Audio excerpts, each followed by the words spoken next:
بسم اللہ الرحمن الرحیم۔ ناظرین، مشکلات دو قسم کی ہوتی ہیں۔ ایک وہ جن کا حل یا متبادل ممکن ہوتا ہے، جیسے چلتے ہوئے پھسل کر گر جانا، موٹر سائیکل یا گاڑی کا پنچر ہو جانا، نوکری چلے جانا وغیرہ۔ اور دوسری وہ مشکلات ہیں جن کا کوئی حل یا متبادل نہیں ہوتا، مثلا گھر کے کسی فرد، بیٹے بیٹی یا زوجہ کا انتقال ہو جانا، فصل کا تباہ ہو جانا، سیلاب میں سامان وغیرہ کا بہہ جانا۔ پہلی قسم کی مشکل پر قابو پانے کے لیے عملی اقدامات اٹھانے پڑتے ہیں، جبکہ دوسری قسم کی مشکل سے نکلنے کے لیے اپنی سوچ کو پازیٹو بنانا ہوتا ہے۔ ناظرین، اس حقیقت سے انکار ممکن نہیں ہے کہ جس پر کوئی مشکل آتی ہے اس کی پریشانی جیسے وہ سمجھ سکتا ہے، کوئی اور اس طرح کی پریشانی کو محسوس نہیں کر سکتا۔ لیکن یہ بھی حقیقت ہے کہ جب تک زندہ ہیں مشکلات کا سامنا تو ہوتا رہے گا۔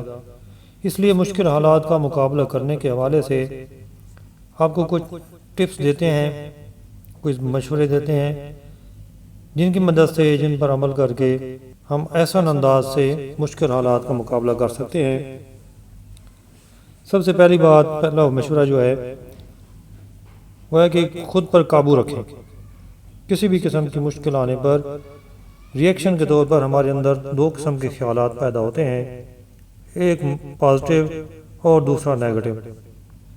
نیگیٹو سوچ ہمیں شدید قسم کی خوف، غم، گھبراہٹ اور غصے میں مبتلا کرتی ہے، جبکہ پازیٹیو سوچ ہمیں برداشت، ہمت اور مسئلے کے حل کا راستہ دکھاتی ہے۔ چنانچہ کسی بھی قسم کی صورتحال میں نیگیٹو سوچ کو خود پر حاوی نہ ہونے دیں، نہ ہی گھبراہٹ کا شکار ہوں۔ کسی نے سچ کہا ہے کہ مشکل حالات میں گھبرانا اصل مشکل ہے۔ سیلف کنٹرول کو بہتر بنا کر ہم مشکل کی شدت کو کم از کم 50% تک کم کر سکتے ہیں۔ دوسری بات کہ اللہ کو یاد کریں۔ بے شک اللہ کی یاد میں دلوں کا چین ہے، اس لیے جب کبھی مشکل میں پھنس جائیں تو اپنے خالق و مالک رب کائنات کو ضرور یاد کیا کریں، دل کو ڈھارس ملے گی۔ اگر ہو سکے تو انا للہ و انا الیہ راجعون پڑھ لیں۔ اس کی فضیلت نبی کریم صلی اللہ علیہ وسلم نے یوں بیان فرمائی ہے کہ جو مصیبت کے وقت انا للہ و انا الیہ راجعون کہتا ہے تو اللہ پاک اس کی پریشانی دور فرما دیتا ہے اور اس کام کا انجام اچھا فرماتا ہے اور اسے ایسا بدل عطا فرماتا ہے جس پر وہ راضی ہو جاتا ہے۔ مشکل حالات کا مقابلہ کرنے کے لیے تیسری ٹپ، اپنا ذہن بنا لیجئے کہ مومن کی زندگی میں کچھ نہ کچھ مشکلات اور مصیبتیں ضرور آتی ہیں، جیسا کہ اللہ تعالیٰ خود قرآن پاک میں فرماتا ہے وَلَنَبْلُوَنَّكُمْ بِشَيْءٍ مِّنَ الْخَوْفِ وَالْجُوعِ وَنَقْصٍ مِّنَ الْأَمْوَالِ وَالْأَنفُسِ وَالثَّمَرَاتِ، یعنی اور ضرور ہم تمہیں آزمائیں گے کچھ ڈر اور بھوک سے اور کچھ مالوں اور جانوں اور پھلوں کی کمی سے۔ اگلی بات یہ ہے کہ جس مشکل یا مصیبت کا پہنچنا تقدیر میں لکھا ہے وہ پہنچ کر رہے گی۔ یہ سوچ بنانے سے ایک تو ہمارا تقدیر پر ایمان مضبوط ہوگا اور دوسرا ہمارے دل و دماغ میں یہ بات پختہ ہو جائے گی کہ یہ مشکل میرے رب جلیل کی طرف سے ہے، وہی اس کو دور بھی فرمائے گا۔ نبی کریم صلی اللہ علیہ وسلم کا فرمان ہے بندہ اس وقت تک مومن نہیں ہو سکتا جب تک کہ اچھی بری تقدیر پر ایمان نہ لے آئے اور اس بات پر یقین نہ کرے کہ اسے جو مصیبت پہنچنے والی ہے وہ اسے خطا نہ ہوگی، یعنی پہنچ کر رہے گی، اور جو اس سے خطا ہونے یعنی نہیں پہنچنے والی ہے وہ اسے نہیں پہنچ سکتی۔ اس کے بعد اگلی بات ہے کہ بعض لوگ اگر مگر کے چکر میں پڑ جاتے ہیں، اگر میں اپنا فلاں وقت، اپنا مال فلاں وقت فروخت کر دیتا تو بڑا نفع ہوتا، مگر میں نے غلطی کی کہ اب بیچا اور مجھے نقصان اٹھانا پڑا، یا اگر میں اپنے بیٹے کو موٹر سائیکل نہ دیتا تو اس کا ایکسیڈنٹ نہ ہوتا، یا اگر ہم اپنے مریض کو فلاں اسپتال لے جاتے تو وہ زندہ بچ جاتا۔ اس طرح کے جملے بولنے سے مشکل کا احساس مزید بڑھ جاتا ہے اور صدمے میں بھی اضافہ ہوتا ہے۔ یہ انداز اختیار کرنے سے ہمارے نبی کریم صلی اللہ علیہ وسلم نے منع کرتے ہوئے فرمایا اگر تمہیں کوئی مصیبت پہنچے تو یہ مت کہو اگر میں ایسا کرتا تو ایسا ہوتا، بلکہ یہ کہو قدر اللہ وما شاء فعل، یعنی اللہ نے ایسا ہی لکھا تھا اور اس نے جو چاہا وہی کیا، کیونکہ اگر کا لفظ شیطانی عمل کی ابتدا کرتا ہے۔ مشکل حالات کا مقابلہ کرنے کے طریقوں میں ایک طریقہ یہ بھی ہے کہ مشکل آنے پر اپنا یہ ذہن بنا لیں کہ ہو سکتا ہے چھوٹی مصیبت میں مبتلا کر کے مجھ سے کوئی بڑی مصیبت دور کر دی گئی ہو۔ مثلا دوران سفر گاڑی کا ٹائر پنچر ہونے پر ذہن بنا لیں کہ ہو سکتا ہے یہ گاڑی ایکسیڈنٹ سے تباہ ہونے والی تھی، لیکن صرف مجھے ٹائر پنچر ہونے کی چھوٹی مصیبت میں مبتلا کر کے ایکسیڈنٹ کی بڑی مصیبت کو ٹال دیا گیا ہو۔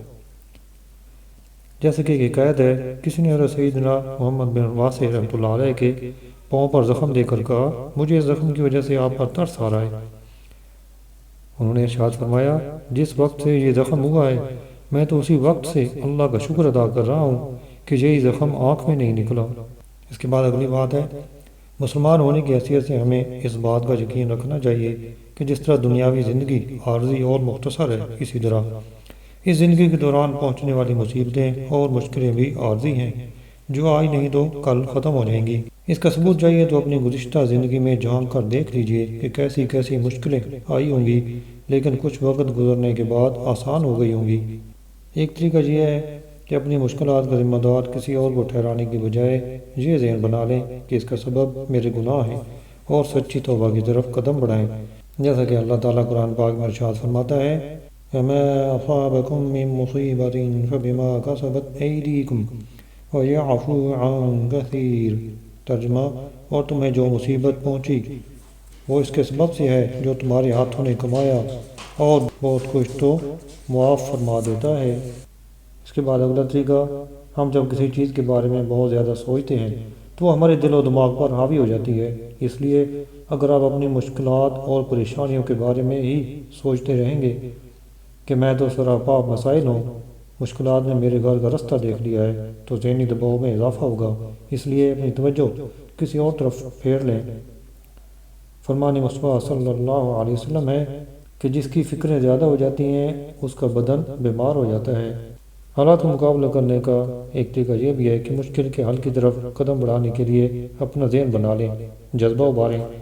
اس کے لیے بزرگان دین کی سیرت کی طرف نظر دوڑائیں کہ انہیں اپنی زندگی میں کیسی کیسی مشکلات کا سامنا ہوا۔ جیسا کہ حضرت ابراہیم علیہ السلام کو نمرود جیسے ظالم بادشاہ نے تکالیف دیں، حتیٰ کہ آگ میں جلانے کی کوشش کی۔ حضرت ایوب علیہ السلام طویل صبر آزما بیماری میں مبتلا رہے۔ حضرت یعقوب علیہ السلام کو طویل عرصہ اپنے پیارے بیٹے حضرت یوسف علیہ السلام کی جدائی برداشت کرنا پڑی۔ حضرت یوسف علیہ السلام کو ظلماً جیل میں ڈال دیا گیا۔ حضرت یونس علیہ السلام ایک مدت تک مچھلی کے پیٹ میں رہے۔ حضرت موسیٰ علیہ السلام کی زندگی کو فرعون جیسے ظالم و جابر بادشاہ نے مشکل بنانے میں کوئی کسر نہیں چھوڑی۔ خود ہمارے پیارے نبی صلی اللہ علیہ وسلم کو کافروں نے طرح طرح سے ستایا، لیکن ان پاکیزہ شخصیات نے صبر و ہمت کا پیکر بن کر ان مشکلات کا سامنا کیا۔ اس لیے حالات کا مقابلہ کرنے کے لیے پہلے اپنے رب کریم سے دعا مانگیں، پھر ضرورتاً تجربہ کار اور مہارت رکھنے والے افراد سے مشورہ کیجیے اور ان مشکلات کے حل کی طرف قدم بڑھائیے۔ اللہ پاک ہمیں دنیا اور آخرت دونوں جہانوں کی مشکلات سے عافیت عطا فرمائے، آمین بجاہ النبی الامین، وما علینا الا البلاغ المبین۔